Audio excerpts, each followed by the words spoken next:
네, 그럼 이번에는 오늘장 전략 세워보도록 하겠습니다. 동양증권 골드센터 목동지점의 고윤기 대리와 함께합니다. 안녕하십니까? 네, 안녕하십니까. 고은기입니다. 예. 자, 먼저 어제장부터 간단하게 점검을 해보겠습니다. 외국인의 매수세가 나타나면서 코스피는 2080선 회복을 했는데요. 그런데 시장 안에서 보면 종목별 좀 온도차도 여전히 큰 것 같습니다. 어제장 어떻게 보셨는지 먼저 분석을 해주시죠. 네, 전일 기관이 2천억 넘게 매도에도 불구하고 외국인과 프로그램 매수세로 지수가 상승하면서 마감을 했습니다. 전기전자 업종과 서비스 업종이 상승 마감을 했는데요. 전기전자 업종 같은 경우 외국인의 수급이 호조세를 보였고 주가 하락에 따른 저가 매수의 유입으로 삼성전자를 비롯한 SK하이닉스도 상승 마감하는 모습을 보였습니다. 서비스 업종에서 SKCNC가 굉장히 눈에 띄었는데요. 성장 기대감과 함께 배당 매력 또한 부각이 되면서 강세 마감하는 모습으로 장을 마감을 했습니다. 그렇지만 자동차 업종이 현대차와 기아차는 좀 갈리는 모습을 보였는데요. 현대차 같은 경우에는 환율 우려와 함께 판매 실적에 대한 실망감으로 기아차를 제외하고는 하락 마감하는 모습을 보였습니다. 코스닥 같은 경우에는 그간의 하락세를 딛고 반등하면서 1% 넘게 상승하면서 549포인트 수준으로 장을 마감을 했는데요. 특히나 연일 모바일 게임주가 상승 마감하는 모습을 보였습니다.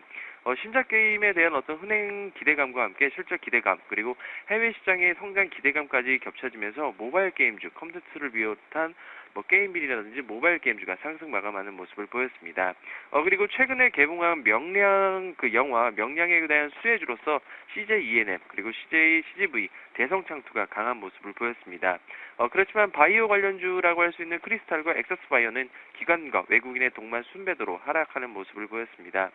전반적으로 대형주는 잠시 주춤하는 모습을 보였고 중소형주는 실적이 기반되는 그런 종목들 위주로 다시 강한 상승세를 보였다라고 보시면 될 것 같습니다.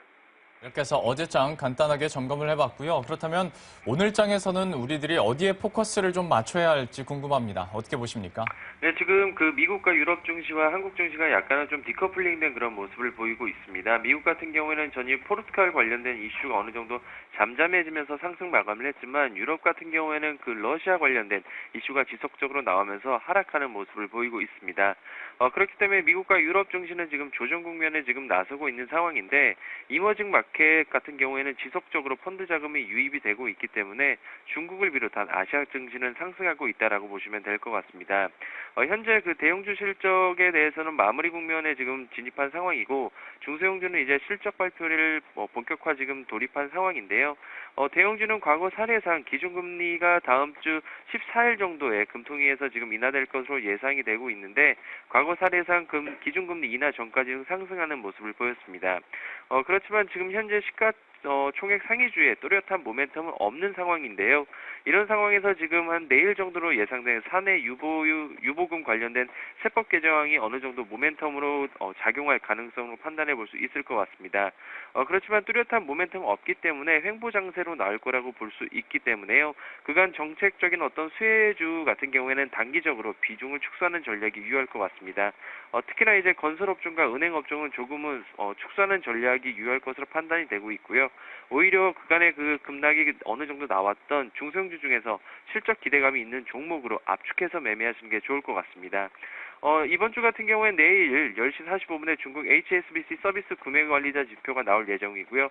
1시 30분에 호주 금리 결정, 그리고 밤 11시에 미국 ISM 비제조업 구매관리자 지수까지 나올 예정이기 때문에 한번 주의 깊게 보시면 좋을 것 같습니다. 이제 8월에 접어들면서 정부의 정책 발표에 대해서도 좀 유심히 지켜봐야 될 것 같고요. 이와 함께 중소형주들의 이제 실적 기대감도 함께 말씀을 해주셨습니다. 그렇다면 현재 관심 있게 보고 있는 종목은 어떤 것들이 있나요?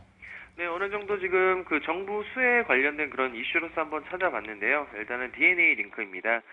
정부의 보건의료 사업 규제 개선이 시행될 예정이고 어느 정도 지금 기존에는 의료기관이 의뢰한 곳에서만 그 유전자 분석이 가능했지만은 이제는 인증받은 곳에서 지금 진단이 가능하고 있습니다. 세계 유전자 진단 시장이 2012년 기준으로 1,800억에서 3,000억 수준, 국내 기준으로 2014년에는 3,000억, 그리고 내년에는 6,000억 정도로 거의 더블 가까이 지금 그 성장률이 기대되고 있는 상황인데요. 개인 유전자 진단결로 인해서 어떤 새로운 비즈니스 모델이 창출이 가능하고 줄어들었기 때문에 향후 매출 증대 가능성은 충분히 높다라고 보고 있습니다. 그리고 다른 유전자 그 종목들과는 다르게 지금 한국 시장에서 4만 명 정도 되는 그 데이터베이스를 보유하고 있기 때문에 이것을 바탕으로 한 비즈니스 모델까지 나올 수 있기 때문에 향후 성장성은 충분하다라고 보시면 될 것 같습니다. 그래서 편입가는 한번 시초가 한번 노려보도록 하고요. 목표가는 16,000원, 손절가는 12,000원 제시해드리도록 하겠습니다. 다음으로는 원익 IPS 한번 준비를 해봤습니다. IT 반도체 중에 장비 중에서는 탑픽이라고 보고 있는 그런 종목 중에 하나인데요. 일단은 수급적으로 좀 우호적인 그런 수급 현황이 지금 완료된 상황이고 하반기 삼성전자 17라인에 대한 어떤 투자가 본격화될 그런 종목 중에 하나라고 보시면 될 것 같습니다. 그렇기 때문에 향후 실적 호족세가 지금 지속될 것으로 전망이 되고 있기 때문에 지속적으로 관심 있게 보셔도 좋을 것 같습니다.